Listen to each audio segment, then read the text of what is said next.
Okay, so now I'm going to talk about the course schedule. So that's on page 5 of the syllabus if you're not watching the screen.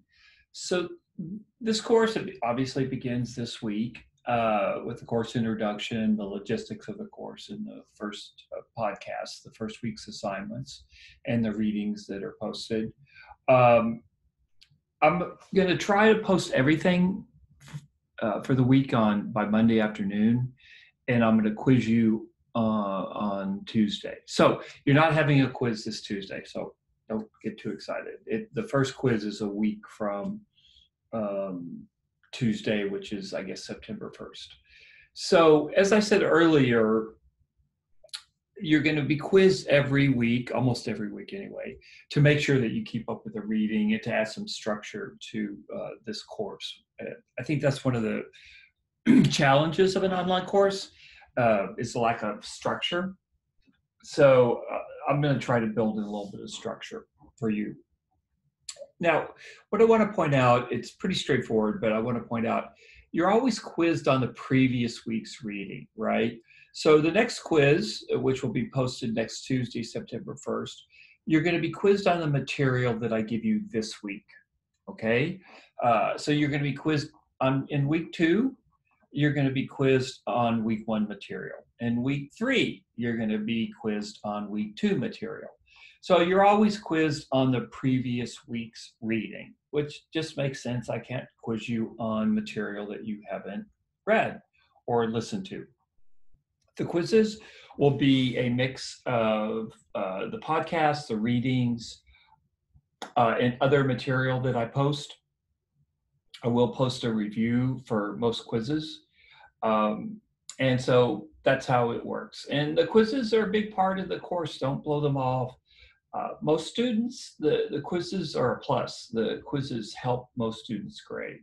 But if you don't do well on them, it can really sink you in the course. Okay, so as you can see, if you've got the syllabus in front of you, I post what we're going to do this week and the readings. When I say readings, that's basically the assignments, right? The assignments in addition to the podcast that I post. So one note, next week you start reading Gwen, Empire of the Summer Moon, chapter 3, beginning on 27 and to the end of the chapter, and chapter 5. So sometimes I break up the readings for clarity because I'll talk about material in a different time frame or a different sequence than the author writing a book. So a good example of that is next week. So you begin chapter 3 in the middle and you read to the end of chapter 3, and then you read all of chapter 5. So be alert to those kind of wrinkles. And if you have any questions about it, just email me. Now, Kindle, I guess, has gotten a little bit better about page numbers. When it first came out, the page numbers didn't exist, but I've noticed that you're starting to see page numbers on Kindle. But what I did to help you, page 27 in Gwen, the section where I want you to start, it's the middle of page 27. It starts with the sentence, "They came from the high country." So if you're on Kindle and you're trying to figure out where to start, just do a search on that first sentence and Kindle will take it right to you. It'll take you right to it.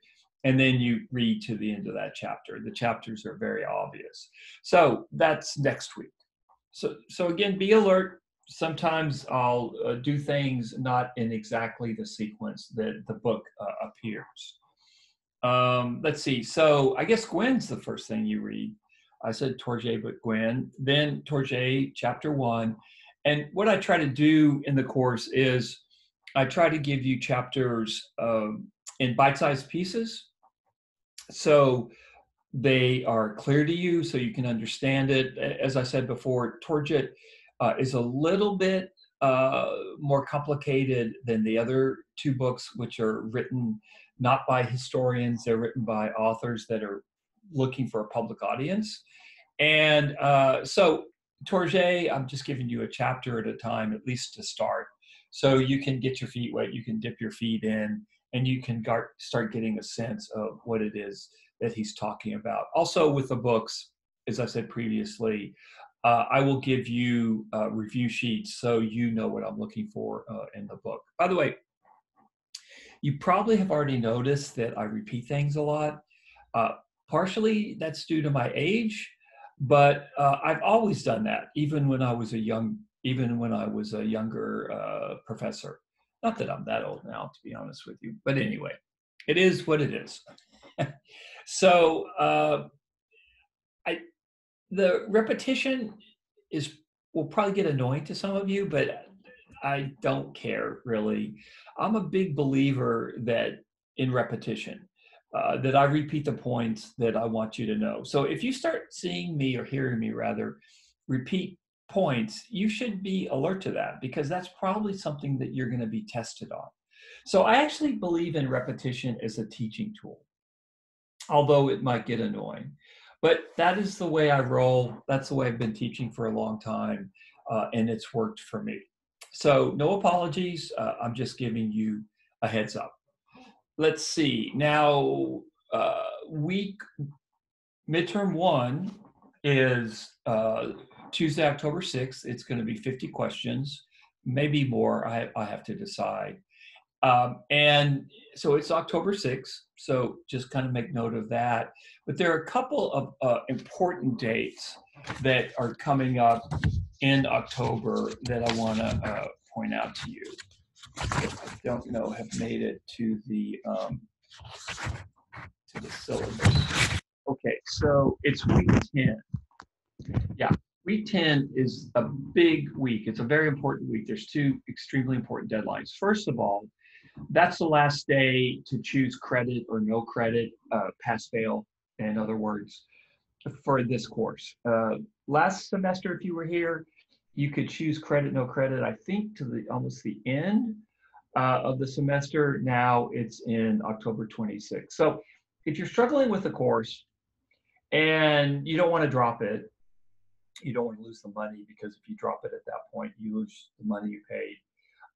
You can take the credit option, which is pass fail, which is pass, and it doesn't impact your GPA either positively or negatively.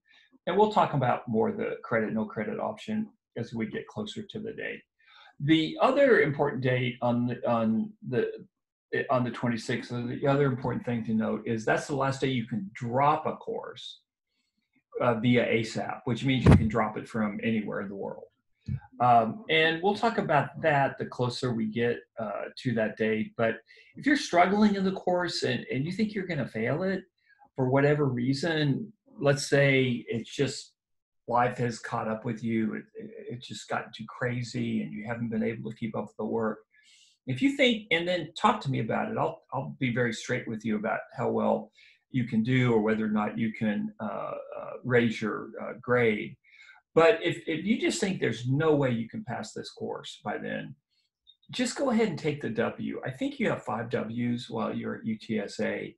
And I tell you, a W looks a lot better on your transcript than an F, because an F can really sink your GPA.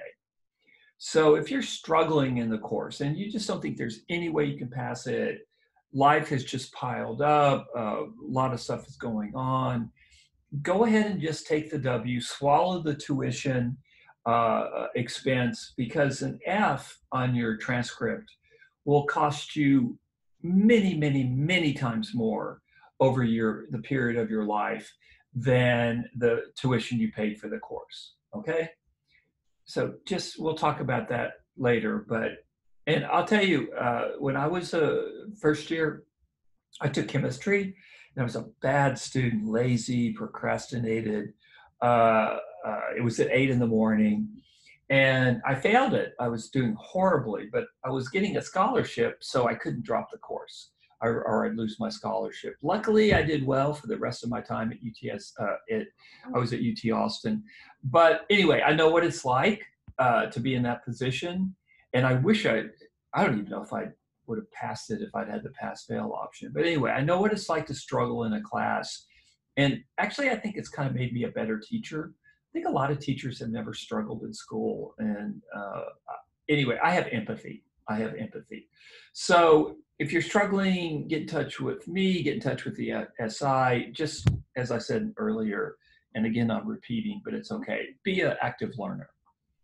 Okay, so the reading picks up in the second half of the course once you're in the rhythm of the course and once you're more experienced in reading these books. A couple of other days that are important, just Tuesday, December 1st, that's the last day you can withdraw from this class or any other class with a W instead of an F. So the university gives you 2 shots, one in October and one in December, to withdraw from a course. Apparently, you only get 1 shot to do credit, no credit, and that's in late October, but you get 2 credits to withdraw from the course if you are having a hard time. Now, it's not just this course, it's any course that you're taking. So don't, be smart about your college career. Be professional about it. Don't just kind of sleep through it. Think about issues like this. And be sure to reach out to your professors. Not every professor is helpful, but most professors are helpful. And I think I've got a very well-established track record of being helpful. So if you're struggling, email me, set up a Zoom meeting, attend my online office hours. If you work hard and you work with me, I will get you through this course, I promise you. Let's see. Now, the final exam is going to be December 8th, and you're going to have 36 hours to complete it. One of the issues with the online is every professor can choose when they want their final exam. And so for some students, they might get jammed up with a bunch of final exams. So let's just wait and see how it goes. I can be pretty flexible about the final exam. I don't want to really give it before the 8th because of the issue of cheating, right?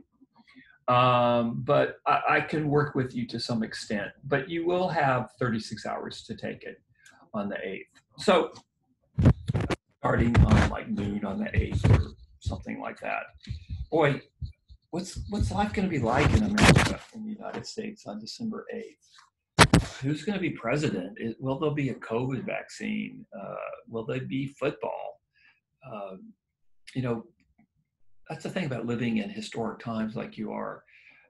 I just don't know. December 8th just seems like a long time from now, a lot longer than December normally seems from the vantage point of August. So anyway, we will see what we will see. I hope everyone is doing well and being safe, and that your family is doing okay, and that your circle is doing okay. I know for many of you that's not the case. And again, my thoughts and genuinely my prayers go out to you. Let me help you if you need help. Stay in touch. Any questions at all about the schedule, reach out to me, email, the in-class Zoom. I will get back to you very quickly.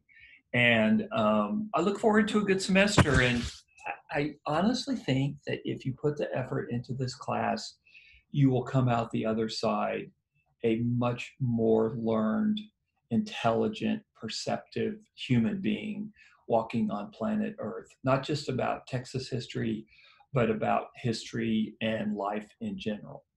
And that's what you're paying for in college. I know you're focused on grades, but I'm focused on teaching you. And if you give me a chance, I will teach you probably much more than many of you think you're going to learn in this course.